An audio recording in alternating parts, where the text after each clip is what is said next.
clothes. We got time to gas up the generators. We got time to get out of town. But with COVID, it was different because we knew like, oh, other countries have it, oh, somebody in Washington has it. And then when the entire world just stops, like we were not prepared, but more importantly, the kids were not prepared. And that's what hurt me the most is that I've got these kids and these relationships and we know each other and I'm Mr. Six and they come in and they tell me how the game went. And, do you have any snacks? Can I have a granola bar? And all of that is just gone. And there's nothing that we can point to. There's no Hurricane Harvey that you can point at. Well, that's how hurricanes are. There was no threat for terrorism where we're like, oh, okay, well, those people, we need to go and stop them. It was just unprecedented in the way that there was no one to blame. And we were kind of left holding all this emotional turmoil in our hands. Like, what do we do with this? And then we lose socialization. So we can't even work through it together. Like kids at home with no internet access or faulty equipment. Now, all of a sudden, they're removed from all of their peers and they're removed from me. Like you said, one of a big source of their support system.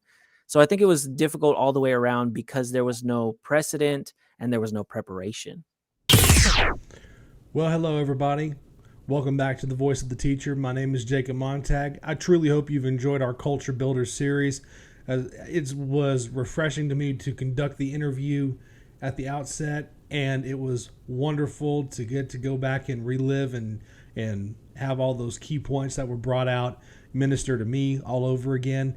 It truly did fill my cup, and I hope the series has filled your cup. We're getting ready to go into our final part of this. If you have any questions, please send an email. I'll be putting my social media here on the corner where you can contact us if you have any questions for myself or for Jonathan, or if you have a comment or a thought. We would like to hear from you on that one. I also want to encourage you to stay tuned for things that are upcoming. Just because we're at the end of the series doesn't mean we're done making good content for you. So, without further ado, let's go to the final part of Culture Builders. Whatever you're teaching in a public school setting, obviously you're going to talk about stuff that you don't agree with. And there's been plenty of opportunities for people to disagree over the past 8 years, just between this divisive personality is running for president and my denomination says this, my political party says that. Do you keep the two separate, or do you have like a healthy way that you can maybe compartmentalize or even let the two mix a little bit in such a way that it's more like peanut butter and jelly instead of Mentos and a Coke? You know what I'm saying? That's a great analogy. I love it. So let's say peanut butter and Mentos. How's that? That would like be a very unique combination. It is. And I feel like we continue to be authentic with the kids. If they ask me a question, I will always feel free to answer, but I try never to initiate these interactions. So if a kid says, what'd you do this weekend? And I tell them, oh, I took the youth group to a church camp. That's not me, telling them this is where you stand in the grand scheme of eternity. That's me being authentic with the child. And they appreciate that. Like I said, kids smell inauthenticity a mile away. Why? Because they see it 24 hours a day on social media. That's all inauthentic. Right. Right. So just keeping them grounded and letting them know I don't announce myself as a youth pastor to them. I don't tell them that I'm licensed and ordained in this denomination or this governing entity, but I do let them know if they ask me experiences or I'm sharing a story like, oh my gosh, this reminds me of a time when, I was talking to this person and they asked me this question. And if it's connected to the learning and there is an objective and there's a state standard that supports this allusion or analogy, then I see it no different as teaching Animal Farm. I've used, the prophet Nathan chastising David through an illustration to couple that with Animal Farm and say, look, people have been using allegories for thousands of years, Aesop's fables, pictures in the Bible. We have George Orwell's Animal Farm. And I don't feel like that's proselytizing. I feel like that's giving someone a well-rounded view. And I feel like it's almost impossible to teach the English language without addressing such a cultural infusion as, Christianity, which was the dominant religion of the birthplace of English. So we're going to see Right. that in Shakespeare. You're going to see it in Chaucer. You're going to see it in all these different authors. William Blake, very religious man himself. Mm-hmm. And I feel like if we treat it as an exploration of content, then we don't have to be overbearing about it. And I feel like that's refreshing for the kids. I've had some really great conversations, and I tell them this every year. And maybe this is an encouragement for younger teachers. I tell the kids, I will never tell you what to think. I will always ask you, why do you think that? And then that challenges them to be authentic too. Okay, why do you say that? Do you say it because you heard it on the news? Do you say it because your parents say it? Do you say it because your fellow registered voters around you that talk like you and look like you say it? Or do you say it because you believe it?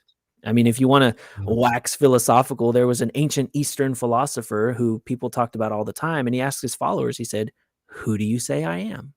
And that's what I do with the kids. Like, who do you say that I am? Am I Mr. Sixtos? Am I this? Am I that? I even had if I can tell this story, I had a young woman, and she was very rambunctious and flamboyant. And in the middle of lessons, for whatever reason, she would always ask me, Mr. Sixtos, are you homophobic? And I would always just smile and ask her, well, what do you think that word means? And she goes, well, are you? I was like, well, let's explore this. What is the impetus for your question? And how do you feel about my response? And what's really going on right now? Because, I mean, adolescent child psychology minor in me here is thinking, okay, this little girl's asking, am I safe with you in this classroom? Are Right. you going to come after me? Are you going to discriminate against me? Like, how do you value me? How do you see me? What's my worth in your eyes?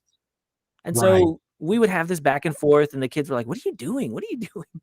And so one day she tells this joke. She's like, can I tell a joke, Mr. Sixtos? And I love jokes. I love jokes. I'm like, I love jokes. So she tells this joke, and it's horrible, inappropriate, what they call dark humor. And it has to do with like the death of babies or something.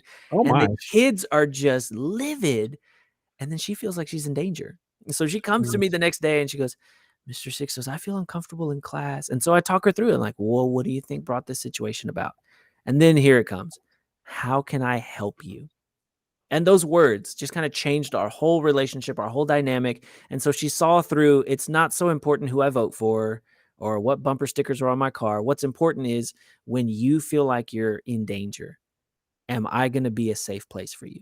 And for many teachers out there, that's what it boils down to with your students. People throw these monikers around, relationships over rigor. Like, don't throw your state standards out the window. Okay. It's just bad policy. Yeah, I'd But say so. yeah, but make sure your kids feel safe in your classroom. And so I find no problem answering questions from kids. I don't feel threatened. I don't feel like I'm going to get in trouble. If a kid asks, oh, well, what religion are you? Just say, okay, well, this is, how I identify, and this is the religion that I practice. No harm, no foul, and if a kid believes something else, like literally I had a kid the other day, and she goes, hey, do you think it's a good idea for my rhetorical analysis paper to try and disprove the existence of God? And I asked her, I said, okay, what kind of evidence can you find? Well, you can't prove he exists. I said, yeah, but I'm asking, what kind of evidence? What's your essay going to look like? How are you going to support your thesis? Excuse me. How are you going to support your thesis? Like, how can you structure this essay? And I feel like that was an important moment for us because she knows where I stand and I know where she stands. And my job as the teacher is to facilitate her learning. So I would say to balance my personal life and the kids' inquisitive nature is the same way I would balance it with my romantic relationships or my favorite football team. Like, it's not a big deal if I tell them. We're just not going to dig deep. Right. And I love that because I think that larger principle could be beneficial to our society as a whole at the moment. Yeah. It's like, make sure the kids feel safe in the classroom. Make sure it's a loving environment. I think we have a saying where I'm at. They have to Maslow before they can bloom. I like it. Yeah. And that's kind of our driving thing. Like we only have, and this is for any teacher out there that thinks they have short class periods. We get 4 30-minute block schedules twice a week to teach the kids. Because we are that school that caters to the dropout they were going to drop out, but they came to us instead because they're that kid that's on the road. We actually have a rodeo person that they tour the national circuit, right? Nice. Maslow before bloom. Make sure they feel safe. I like it. And so I'm grateful for you imparting that to us and sharing a little bit about where do you see yourself going in the next 10 years? 10 years is a great kind of point for me to aim for, because right now I'm involved in a master's program. The school's actually paying for it, so that's always a plus. And I'm going to get certified with a master's of curriculum and education so I can teach dual credit classes. So kids can come Okay. to my class, they'll get college credit, and I can see myself retiring as a professor. I would love to just kind of keep the balance that I have now and be that fun old professor during the week and then that crazy old pastor on the weekends. Yeah, that's a great balance. It's not all or nothing. It's a balancing act. Yeah. Yeah. So no admin for you. People ask me that all the time, and I even have friends who are going through a leadership academy and getting their master's in educational leadership, and I love that for them. Mhm. But I really feel like my calling is with the children, and anything that takes me out of the classroom right now, I just don't have peace about it. I feel like as a culture builder, my most effective place is in the classroom with the students.